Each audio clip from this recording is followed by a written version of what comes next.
Georgia megachurch pastor recently stunned his congregation by announcing he's gay. Now, we've seen this movie before, right? So I'm not sure I'm stunned. But the twice married minister and father of four had kept his secret for nearly 39 years. Of course, some are charging him with hypocrisy and lying about his secret life for all of those years. In the midterm elections, Democrat Richard Blumenthal and Republican Mark Kirk each admitted making misstatements about their military service to sway more votes. A new study also revealed that more executives are now lying on their resumes, trying to land jobs in this tough economy.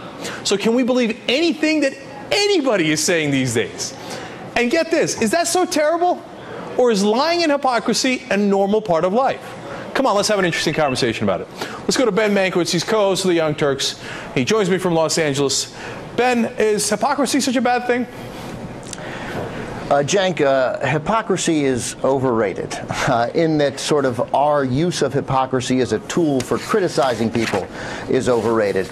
Show me someone who's not a hypocrite, and that's someone that I don't want to have dinner with. Because they're not fun? They're boring?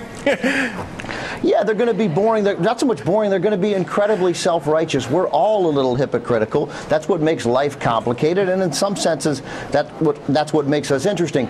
There are degrees of hypocrisy, and obviously the most glaring degrees when you're hypocritical about something really hurtful, like those members of Congress who make it sort of part of their platform to criticize and criticize gay rights and come out against gay rights when they turn out to be gay. Obviously, that's relevant hypocrisy, but we experience a tremendous amount of irrelevant hypocrisy, and we waste our time worrying about it. Ben, when a girlfriend or a wife or a husband or a boyfriend says, you know, wasn't that you cheated on me?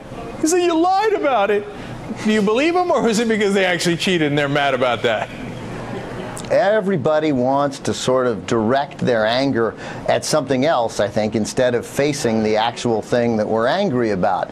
I mean, people weren't, no, of course, nobody, is that great episode of Sex and the City where Berger breaks up with Carrie with a Post-it note, and it's the manner in which he broke up with her. She's mad, as if she's a real person, she's mad because he broke up with her, not because of the Post-it note. You know, let me just, a quick example, like Tiger Woods. There are many examples, but you hear some criticism of Tiger Woods that part of his image, part of being a multi-million-dollar athlete, was cultivating this image that he was a happily married man, he had a wife and kids.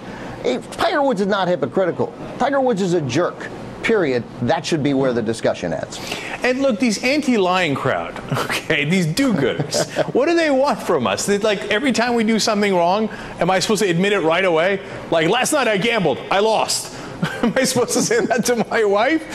Or do they not realize that sometimes little white lies make the world go around? Yeah, sometimes lies are understand. By the way, thank you for bringing me on to take on the anti-lying crowd, suggesting that I'm part of the lying crowd. I'd like to think I'm a charter member of the lying. Yeah, that's right. It's all for. Look, there are things that people lie about. Elliot Spitzer wasn't a hypocrite. Wasn't weird that he didn't tell his wife about it. His main platform wasn't sort of fighting prostitution. The fact is, he engaged in behavior which certainly you don't want from a chief executive. It was incredibly risky, irresponsible behavior.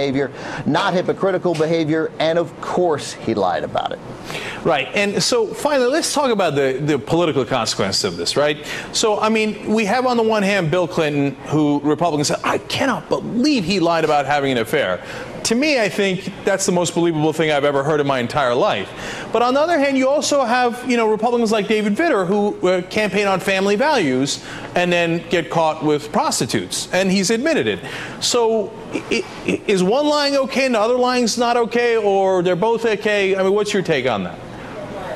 Yeah, we equivocate too many things. One lie is worse when you campaign on family values and against sort of any sort of aberrant social behavior or any social behavior which people in general criticize, and then you engage in it. It's a little worse than if you don't make that a key part of your political life. Bill Clinton didn't make that a key part of his political life. Still terribly irresponsible behavior, but they're not the same. If you go into a 7-Eleven and you steal a newspaper and a candy bar, it's a crime. If you go into 7-Eleven and steal all the money from the register and shoot the clerk, it's also a crime, but they're not the same crime.